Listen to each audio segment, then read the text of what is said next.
So now let us enter into the first verse of the second valli. Page number 65, verse number 1. Anyacchreyo'nyadutaiva preyah te ubhe nānārthe puruṣaṃ sinītaḥ tayoḥ śreya ādadānasya sādhu bhavati hīyate'rthādya preyo vṛṇīte. anyacchreyo'nyadutaiva preyah te ubhe nānārthe puruṣaṃ sinītaḥ tayoḥ śreya ādadānasya sādhu bhavati hīyate'rthādya preyo vṛṇīte. So what does Yamaraj say? So the teaching begins along with the praise of Nachiketa. O Nachiketa, Yamaraj says, Sreya anyat eva. In this world, there are two paths. The path of śreyas on one side, the path of preyas on the other side. So what is being said here? Sreya anyat eva.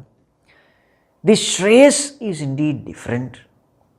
Preya anyat eva uta. And preyas too is certainly different. So they are two different paths. The path of śreyas and the path of preyas. Te ubhe, both of them, both these paths. Puruṣaṃ nānārthe sinītaḥ. Both these paths, sinītaḥ, they tie down, they bind the person.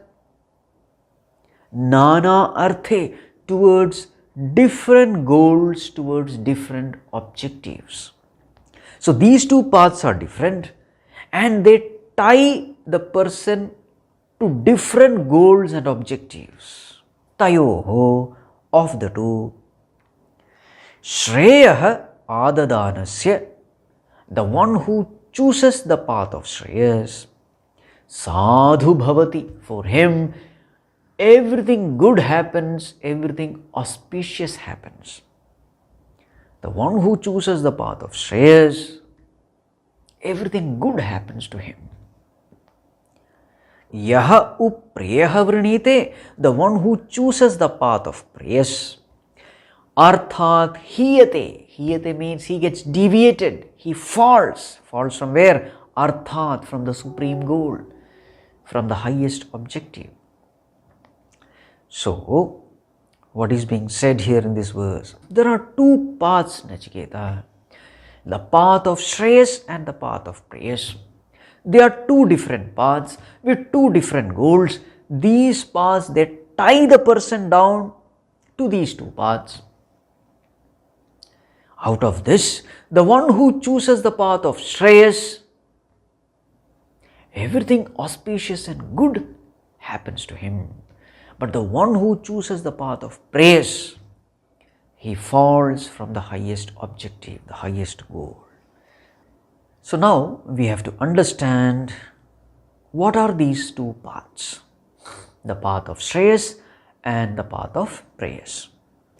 From a very superficial standpoint, in a general way, this path of śreyas and preyas, they are defined as that path which I like to do is the path of preyas. There is something which I like. The mind tells, I like it. Let us do it. So this path which I love to do is called the path of preyas. And there is another path. What is that? The path of śreyas. That is the path which is the right thing to do, which is the good thing to do.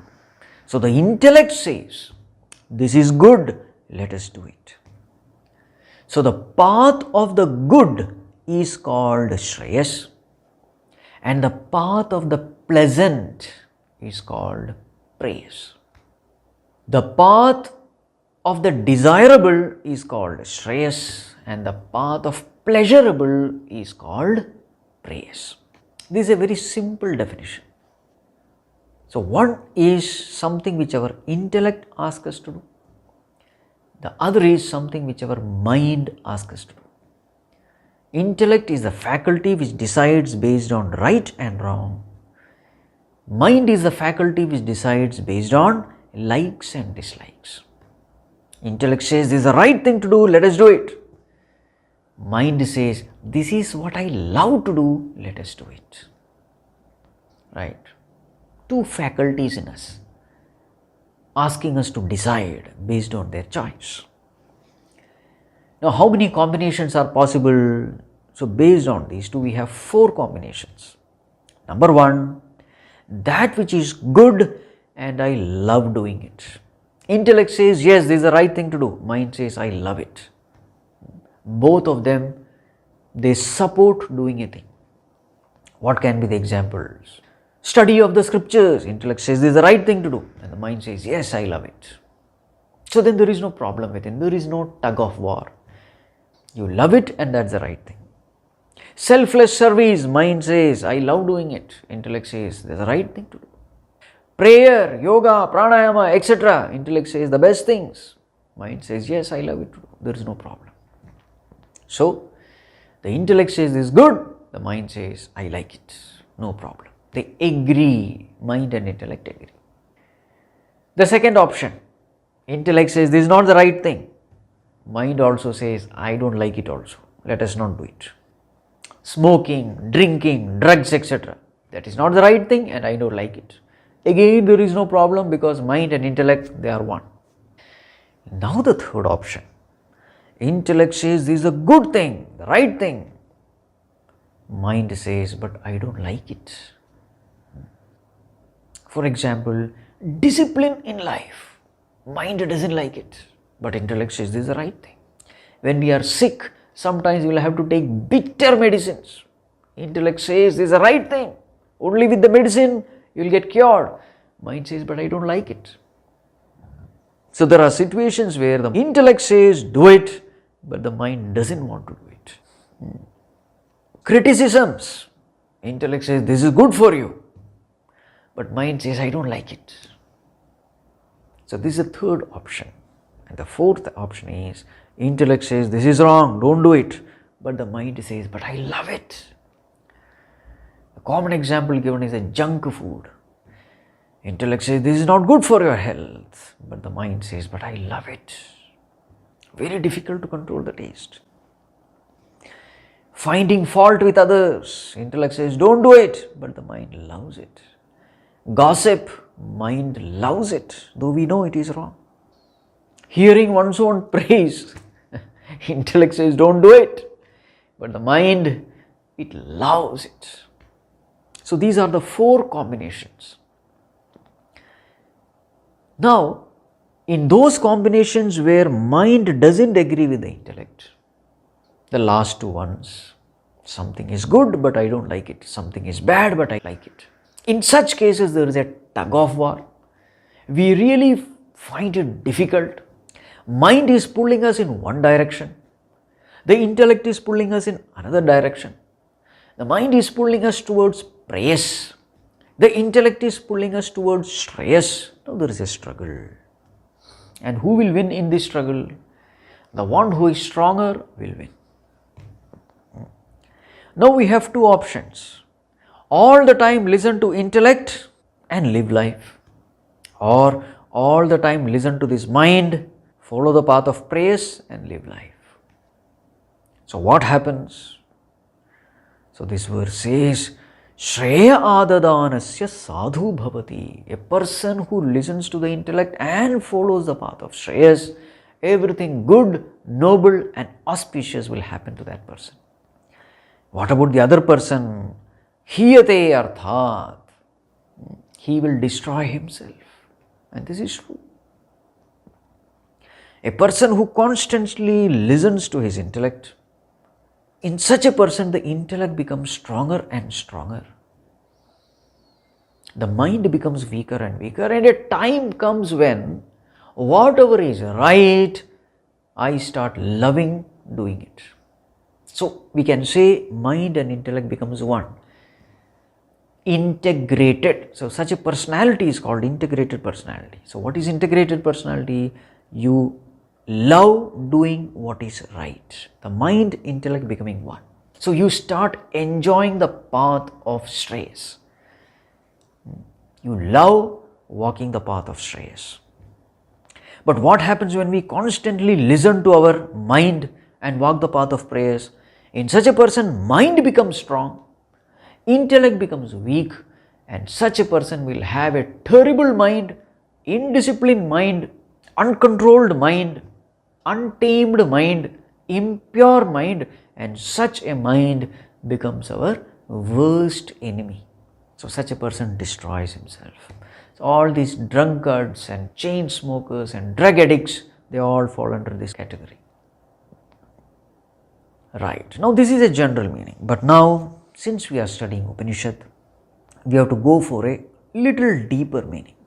So first let us define what is the path of preyas. Now this definition will be useful in the study of Upanishads. What is preyas? Now all of us, we want happiness in life. We want peace, we want security. So basically we all want to be happy. Now what is the way in which we can get happiness? So we find that whenever I am in a conducive environment, I am happy. An environment which I like. So what is the definition of a conducive environment? Environment where my physical, emotional and intellectual needs are met. Such an environment is called a conducive environment. So what are the physical needs? Food, shelter, clothing, etc. So in an environment where I get good food to eat, a good place to sleep, good house with all kinds of comforts and conveniences, so many servants to serve, big house, big car, lot of money. So then all these factors create a conducive environment around me, which is at the physical level. There is a conducive environment at the physical level. So with wealth, I can create a conducive environment around me at the physical level. But merely because my physical environment is conducive doesn't mean that I have to be happy. What are the other needs? I have emotional needs. What do you mean emotional needs? When I have people around me who love me, who trust me, who respect me, you see, now these are all emotional and intellectual needs. The people around me should love me, respect me, value my presence, give importance to me, give importance to my words, give importance to my advice, take me seriously. So these are all emotional and intellectual needs. I expect love, respect and trust from others. You will always find that in such places, some places where you go, your physical needs are taken care well, stay, food, etc. But then those people don't love you, don't respect you, then we don't like to stay in such place. We want to escape. Though physical needs are met, but a place where we don't get love or respect, we don't want to stay there. So that means what? Other than physical needs, we also have emotional and intellectual needs. So all three things together, physical, emotional and intellectual, when all these three needs are met, we can say I am in a conducive environment, because that environment gives me happiness. So what is this path of preyas?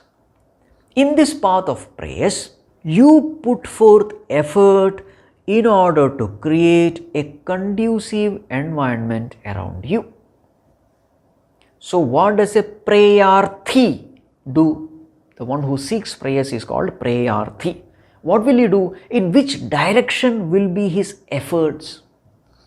His efforts will be in trying to improve the environment around him. His entire focus is upon the external environment. Efforts are directed in order to improve the external environment. So such a person is called a preyarthi. Why is he doing so? He is doing so because he has found in his life that whenever I am in a conducive environment, I am happy. When all the physical needs are met, I am happy. When there are people around me who love me, respect me, trust me, etc., I am happy. So therefore, let me create an environment where all these needs are met. So in this direction, he puts forth effort. So this is called the path of preyas. The path where efforts are directed towards improving the external environment. Now comes the path of śreyas. Now here is another person. He also feels that yes, when I am in a conducive environment, I am happy. But then he is able to think a little deeper. What are his thoughts? He thinks, no doubt conducive environment is a source of happiness. But the problem is, you can't guarantee a conducive environment all the time. Because it is something where I don't have any control. In fact, most of the time, 90% of the time, I am put in a choiceless situation where I don't have a choice to choose my environment. Neighbors are problematic. What can you do? You have no choice. Mother-in-law is creating trouble. You have no choice. Daughter-in-law is creating trouble. You have no choice. Children are problematic. You have no choice. There are so many situations in life where you have no choice.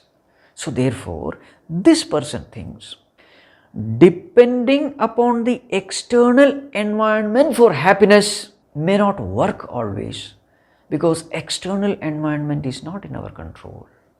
But happiness is something which I want all the time. External environment cannot guarantee that. So therefore, let me try to know what is this happiness, where is it coming from, what is the source. So he starts going deep within.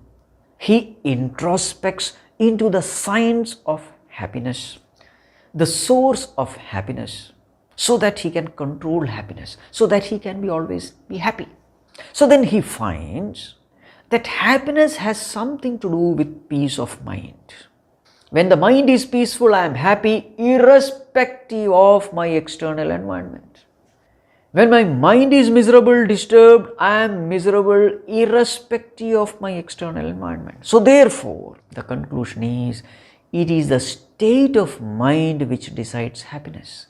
If the mind is peaceful, I am happy. If the mind is disturbed, I am unhappy. So therefore, what should I do? Instead of focusing too much on the external environment, let me give priority to my state of mind. So he goes deep within. He does all kinds of sadhanas in order to make the mind peaceful and cheerful. Now, what is the law which is governing the mind? The law which is governing the mind is, if your thoughts are noble and good, you will be cheerful. If your thoughts are negative, you will be disturbed. This is a simple law. If your thoughts are positive, you have a peaceful, cheerful mind. If your thoughts are negative, you will have a disturbed mind. This is a law. So therefore, what should I do in order to be happy and peaceful all the time? There is only one thing to be done. Ensure that the mind is entertaining good, noble, positive thoughts. So whenever the thoughts are negative, replace it with the positive thoughts, good thoughts, substitute it, and then entertain those positive thoughts. This is the sure method of remaining happy. Now, what is the advantage here? You don't have to depend upon the external environment. As far as thoughts are concerned, it is in your control. You can choose your thoughts. You can train your mind to think positive. It is possible. It is in your hands. You don't have to depend on anyone. So therefore, you become environment independent as far as happiness is concerned. The preyarthi, he depends on the external environment. His happiness goes ups and down depending upon the external environment. Whereas this person, his happiness is comparatively stable, because his happiness depends upon thoughts and he has to a great extent control over thoughts. Now this very same person, shreyarthi, who is working on his mind, he understands that there are certain situations where you can never be able to entertain positive thoughts. For example, death. Now, what positive thoughts will you have? It is going to put an end to your existence.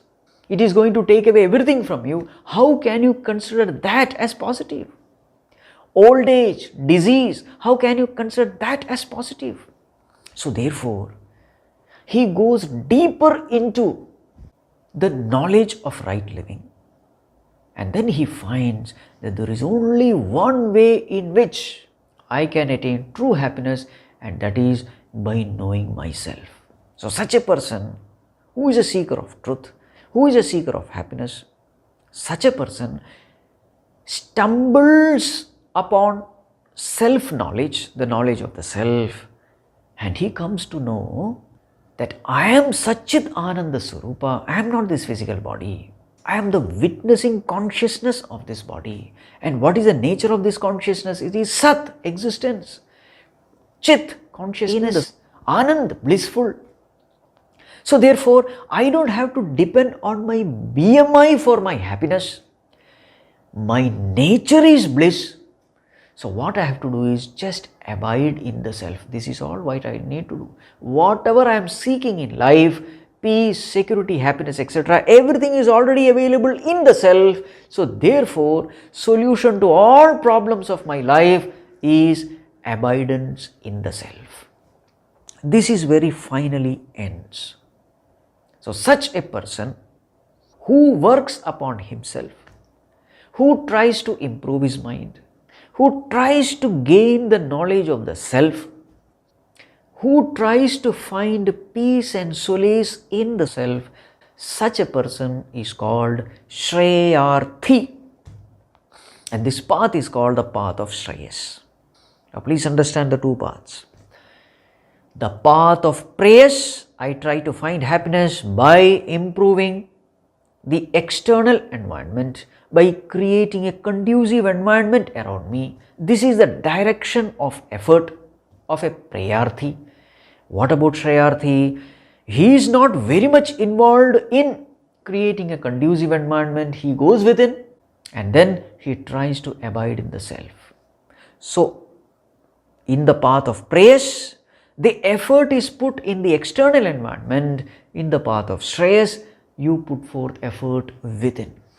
So, preyas means putting forth effort outside, śreyas means putting forth effort inside.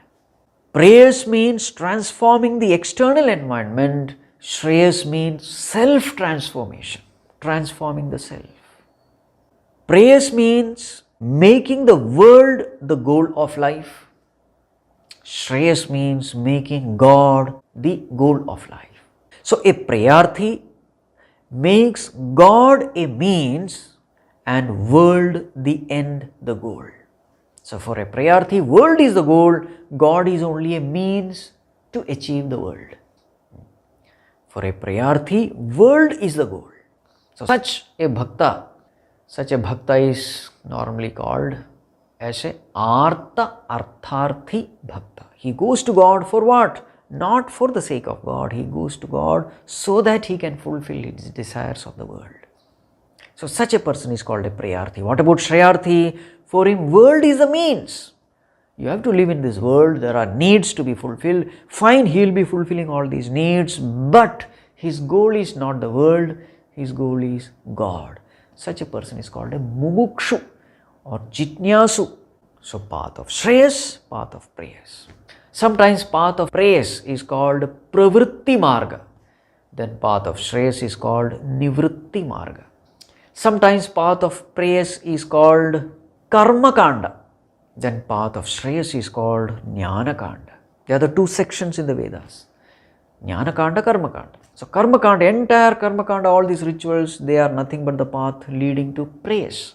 Jnana kanda, like Upanishad, they are the path leading to śreyas. Karma marga. And the path of śreyas is called jnana marga. So these are the two paths which are mentioned here. Now, what is said here? Sreya anyacchreyo'nyadutaiva, preya anyacchreyo'nyadutaiva. These two are two different paths. They are not similar paths. They are two different paths. Both of them are working for happiness, no doubt. But one is finding solution in the outer world, the other is finding solution within himself. Now this is the difference.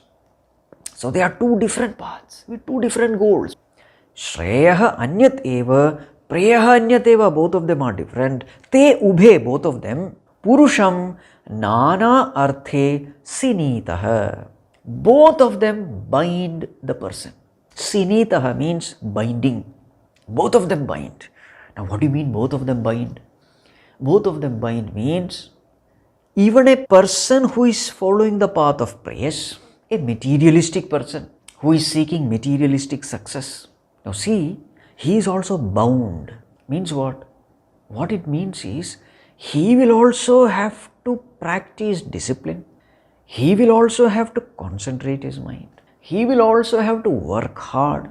He will also have to have patience and perseverance. Now see, these are all the qualities which he must have in order to attain material success. He cannot live a loose life, a life of total indiscipline. No, even to gain material success, you will have to put a concentrated effort, disciplining yourself and pouring out your energy to gain your goal. Now this disciplining yourself is nothing but a kind of bondage. Sinītaḥ. So whether you are a prayarthi or a śreyarthi, one thing is for sure, you will have to discipline to achieve success. No doubt about it. Sinītaḥ. For example, people who strive for gold medals in Olympics, see the amount of effort, see the amount of discipline. The fast runners, they lose by a fraction of a second, not even 1 second, fraction of a second. To that extent, they have to be careful. There is a restriction with respect to their sleep, their day-to-day routine, their exercise, their food, diet, everything. Now this is called as binding yourself, bondage. A person who lives a loose life, he can never achieve anything. He will be a failure even in the path of prayers also. So sinītaḥ, both of them bind. Of course, spiritual path, there is a bondage. The whole path is nothing but disciplining. Disciplining the senses, disciplining the mind, giving right direction to the intellect, and so many other disciplines. So in both the path there are disciplines. But then what is the difference? Now see, here the term used is nānārthe. Te ubhe nānārthe. Arthe means goal. So the objective, the goal, they are two different things. The path is different, the goal is different. Te ubhe nānārthe puruṣaṃ sinītaḥ. Generally speaking, the goal is one, that is happiness. But this person sees happiness in the outer world. The prayarthi sees happiness in the outer world. The śreyarthi sees happiness in himself. Now this is the difference. Nānārthe. Their understanding about life is so different. So their actions are different. The direction of their actions are different. The goals are different. But both these paths, they bind a person. Now what is the difference? Tayoḥ of the two. Sreya ādadānasya, the one person who has chosen the path of śreyas, sādhu bhavati.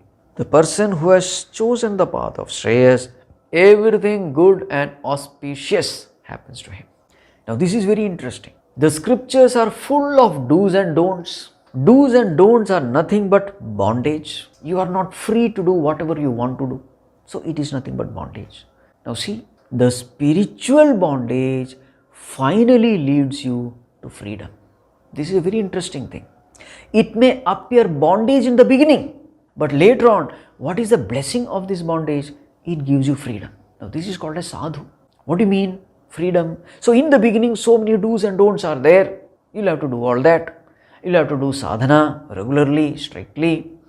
There are so many food items which you should not eat, you should give up. There are so many changes we need to bring about at different levels of our personality. This is spirituality. But what is the end result? The end result is mind becomes totally disciplined.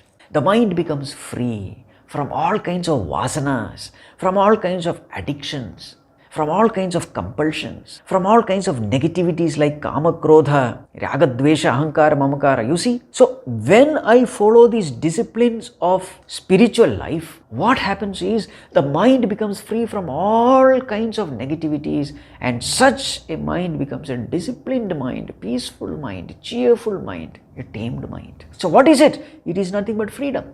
Such a mind becomes my best friend. It obeys my instruction. So what is it? That is freedom. See, scriptural bondage will lead you to total freedom. True freedom is this. The freedom of mind is called true freedom.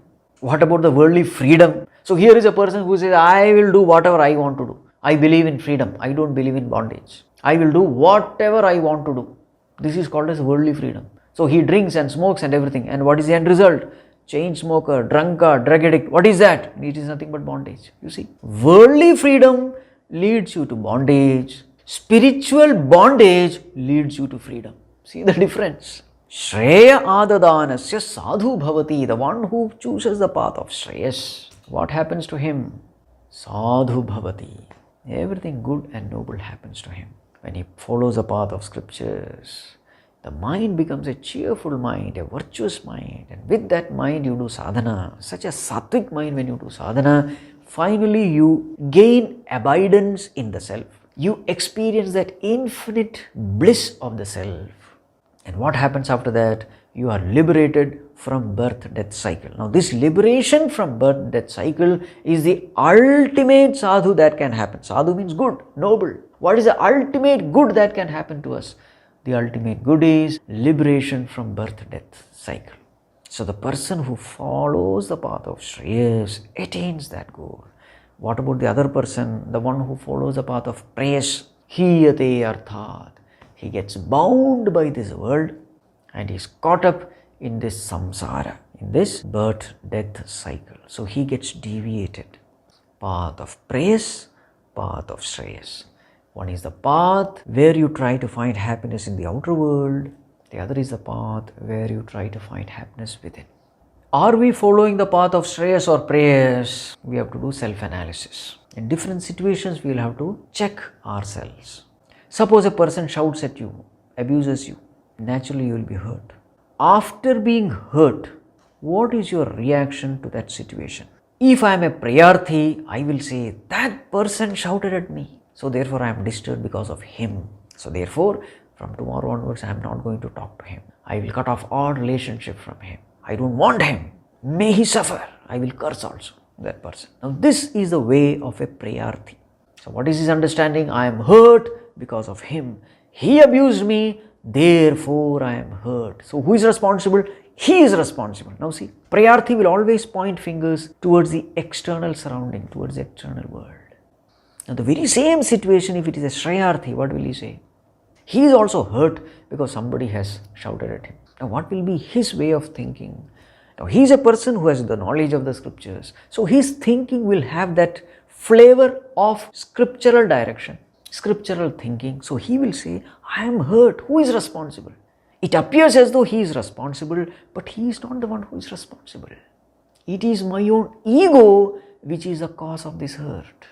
So already there is a wound here. He has just placed his finger upon this wound. So the pain is there. I cannot blame him.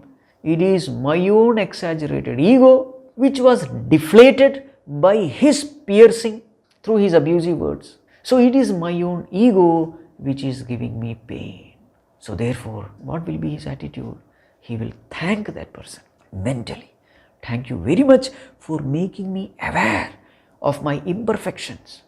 So you are like my guru for me because you have shown how imperfect I am. Because this ego is something which I will never know. I thought everything was fine, but you have given me a possibility to work upon myself, to improve upon myself, because my greatest enemy is ego, and this ego you have pointed it out through your words. Maybe unconsciously, that is fine, but you have done something good for me. Now I know where to improve upon, how to improve upon, how to eradicate this ego. See, so that hurt feeling becomes a blessing in disguise in discovering my own true self, in eradicating my own ego. You see, so that calamity has become an opportunity for me to evolve spiritually. This is the way a shreyarthi will analyze the situation. See, the situation is the same. Somebody shouted at you. A prayarthi's way of thinking is, I am right, he is wrong, so therefore he should be eliminated from my life. See the way of thinking. Whereas a shreyarthi thinks, no, if I am in pain, he is not responsible. He has only indicated my imperfection. He has only pointed out my imperfection. He has only made me aware of my already present imperfection, so he cannot be blamed. In fact, I must thank him. He is only an instrument in the hands of Lord to help me correct myself. So therefore I must thank him. Now see the way of thinking. Now in this process what happens? As far as a prayarthi is concerned, this situation has made no difference in his life. He has only stopped speaking to him. In fact, hīyate, it is said, in his mind there will be anger and revenge and all kinds of bitterness towards that person. This is the way a prayarthi will live after this situation. What about a shreyarthi? He will have only a feeling of gratitude towards the other person. And what is happening to his life? He spiritually evolves. Every such situation is made to improve oneself, to eradicate one's ego. Eradication of ego is the greatest tapas in this world, says Ramana Maharshi. Aham apetakam nijavibhanakam mahat idam tapo, Ramana Vagi. Now this is called as sādhu bhavati. He evolves. Every situation is an opportunity for him to evolve. Sādhu bhavati. What about prayarthi? Hīyate. He only falls, he only gets distracted, he never attains the ultimate goal of life. This is what is said. So the one who is following the path of śreyas ultimately gains the highest knowledge, the knowledge of the self, he gets liberated. The one who is following the path of preyas, what happens to him? He is constantly busy trying to change the others around. This is a tragedy with a prayarthi. He thinks some problem is there with the people around. I am perfect. I am the right person in the wrong world according to him. So he is constantly busy trying to change his environment, adjust his environment, correct his environment, refine his environment. And what happens? Throughout his life he is busy trying to change the environment. Finally what happens is neither the environment changes nor this person changes. Life is over. So such a life is called a wasted life, where no improvement has happened, no self-improvement has happened. No refinement of the mind intellect has happened. Such a life is called a wasted life in the language of spirituality. A great philosopher, there's a very famous quote. He says, when I was young, my entire effort was in trying to change the world, transform the world. I thought this is the way to happiness, to transform the world. But later on when I started growing up, when I became middle-aged, my direction was, of course, I cannot change the world, but at least my near and dear ones, my family members, I must be able to reform them. This was the direction. But now, when I am old, now I am very clear, the only way to happiness is reform oneself. So now, my entire attention is upon reforming myself. If only I could have had this understanding from the beginning, he says. So let us stop this all-out effort to beautify the world, to transform the world, or transform others around us. No, the most important thing is transforming oneself. This is the path of śreyas. As far as choiceful situations are concerned, exercise your choice. Try to create a noble environment, a conducive environment, fine. But every time we may not be successful. The goal of our life, it should only be one: self-transformation.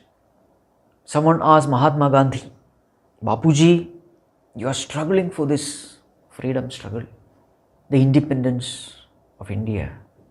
What if you don't succeed? There is all the possibility you may not even succeed. India may not be independent. Then Gandhiji said, dear, please understand one thing. As far as I am concerned, independent struggle for me is only a spiritual sadhana. That is not the goal. India's independence is not my goal. It is only self-reformation which is my goal. My spiritual evolution is my goal. For that, I have made this independent struggle a means. So, independent struggle is not the goal. Independent struggle is only a means to achieve spiritual evolution. Now, this is the attitude of a shreyarthi. It may appear that he is also busy like anybody else. He is also trying to improve the world. It may appear so, but understand the goal is different. nānārthe. The goal is spiritual evolution. Atmano mokshartam jagat hītāya. So actions are meant for the welfare of the world, but the purpose is purification of the self. This is the path followed by shreyarthi. What about prayarthi? He is constantly busy trying to change others. And changing others is the most difficult thing in life. There are people who have married umpteen number of times. They have got divorced umpteen number of times. They are not happy. Keep on changing the partner, companion. Marry this lady, after 2 years divorce, another lady. After 2 years again divorce, another lady. Goes on. What is the problem here? The problem here is, I think I am perfect, others are imperfect. But what is the truth? The truth is, I am the only one imperfect in this perfect world, beautifully managed by a perfect God. In this world, I have not come to change others. To change others, to change the world, there is a Bhagavan there. It is not my responsibility. I have come to this world to change myself. This world is like a hospital. Why do we go to hospital? We go to hospital not to treat other patients. No. We are in the hospital means we have some kind of sickness, some kind of disease. So what are we supposed to do? Follow the routine prescribed by the doctor, the medicines. Take rest, take medicine at the right time. Become free from disease and get out of that hospital. This is the goal. The very fact that I am born into this world shows that I have not attained that state of perfection. So the goal of life should only be one: liberation. So Shreyarthi is the person who chooses this path, for whom God alone is the goal, world is only a means. So such a person with this direction, when he does sadhana, everything good, noble and auspicious happen to him. Now a question may come. Preyas and śreyas, we all have this choice to choose either of them. Why is it that majority of the people choose preyas in their life? Though śreyas is the one which takes us to the ultimate good, why is it that majority of the people whom we see around, why is it that they take the path of preyas? So this question is answered in the next verse. So next verse we will see in the next class. Om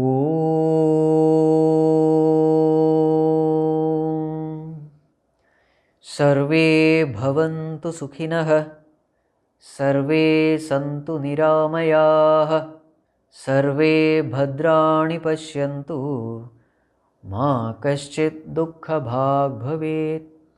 Asato ma sadgamaya, Tamaso ma jyotirgamaya, Mrityorma amritam gamaya.